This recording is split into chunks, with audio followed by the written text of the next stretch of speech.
ಮಂಟಪದಲ್ಲಿ ನಿನಗೆ ತಾಳಿ ಕಟ್ಟಿದ್ದಾಗ್ಲಿ, ಇವತ್ತೆಲ್ರೂ ಮುಂದೆ ಚಿನ್ನದ ತಾಳಿ ಸರ ಕಟ್ಟಿ ನಿನ್ ಜೊತೆ ಸಂಸಾರ ಮಾಡ್ತೀನಿ ಅಂತ ಹೇಳಿದ್ದಾಗ್ಲಿ ನಿಜ ಅನ್ಕೋಬೇಡ.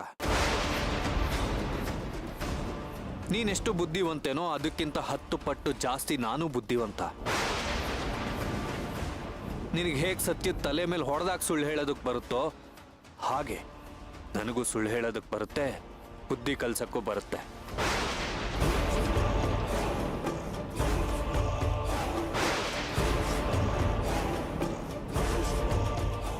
ಜೀವನದಲ್ಲಿ ಇನ್ನೂ ಏನೇನೋ ಬಣ್ಣದ ಕನ್ಸುಗಳನ್ನ ನನ್ನ ಮಣಿ ಇಟ್ಕೊಂಡಿದ್ಲು. ಅಷ್ಟರಲ್ಲಿ ಅವಳು ಹೆಲ್ತ್ ಹಾಳಾಗಿ ಹಾಸ್ಪಿಟಲ್ ಸೇರೋ ಹಾಗಾಯ್ತು. ಅವಳು ಕಂಪ್ಲೀಟ್ ಆಗಿ ಗುಣ ಆಗಿ ನನ್ನ ಜೊತೆ ಜೀವನ ಶುರು ಮಾಡ್ತಾಳೆ.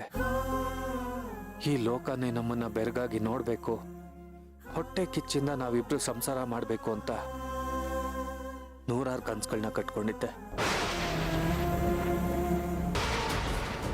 ಆದ್ರೆ ನೀನು ಅದಕ್ಕೆ ಅವಕಾಶ ಕೊಡದೆ ನನ್ನ ಪ್ರಾಣ ಆಗಿದ್ದ ನನ್ನ ಮಣಿನ ಕೊಂದು ನನ್ನನ್ನು ಕುರುಡು ಮಾಡಿ ನನ್ನ ಕನ್ಸುಗಳಿಗೆಲ್ಲ ಬೆಂಕಿ ಇಟ್ಬಿಟ್ಟೆ ನೀನು.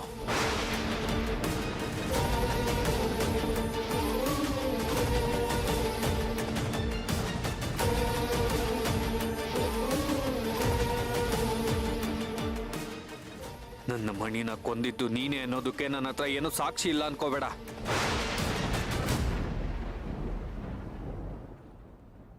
ಇಲ್ಲಿ ನೋಡು, ಇದ್ರಲ್ಲಿ ಕಂಪ್ಲೀಟ್ ಆಗಿ ನಿನ್ ಜಾತಕನೇ ಇದೆ.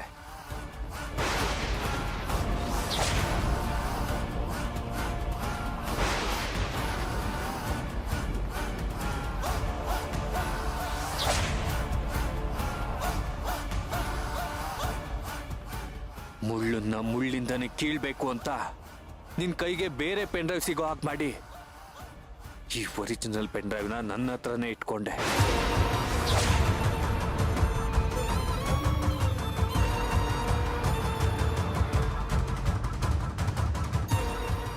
ನಿನ್ಗನಿಸ್ತಿರ್ಬೋದು, ಇವನ ಹತ್ರ ಇಷ್ಟು ಸ್ಟ್ರಾಂಗ್ ಎವಿಡೆನ್ಸ್ ಇದ್ರು ಇವನೇನು ಪೊಲೀಸ್ಗೆ ಹ್ಯಾಂಡ್ ಓವರ್ ಮಾಡಿಲ್ಲ. ಮಣಿನ ಕೊಂದಿದ್ದು ನಾನೇ ಅಂತ ಗೊತ್ತಾದ್ಮೇಲೆ ಇವನ್ ಯಾಕೆ ನನ್ನನ್ನು ಕೊಲ್ತಿಲ್ಲ ಅಂತ. ಕರೆಕ್ಟ್ ತಾನೆ? ಅದಕ್ಕೂ ಕಾರಣ ಇದೆ.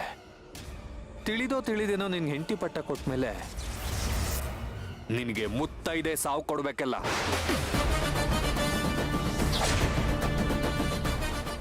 ಅದಕ್ಕೂ ಮುಂಚೆ ಒಂದು ಕ್ಷಣಕ್ಕಾದ್ರೂ ನಿನಗೆ ಹೆಂಡತಿ ಅಂದ್ರೇನು, ಅವಳ ಕರ್ತವ್ಯಗಳೇನು, ನನ್ನ ಗಂಡನ ಜೊತೆ ನನ್ನ ಮುಂದಿನ ಬದುಕು ಹೇಗಿರ್ಬೇಕು ಹೇಗಿರ್ಬಾರ್ದು ಅಂತೆಲ್ಲ ನೀನು ಯೋಚನೆ ಮಾಡಬೇಕು. ನನ್ನ ಮಣಿ ಹಾಗೆ ನನ್ನ ಹಾಗೆ ನೀನು ಕನ್ಸುಗಳನ್ನ ಕಾಣ್ಬೇಕು. ಆ ಕನ್ಸಿನ ಹ್ಯಾಂಗ್ ಓವರ್ ಅಲ್ಲಿ ನೀನ್ ತೇಲ್ತಿರೋವಾಗ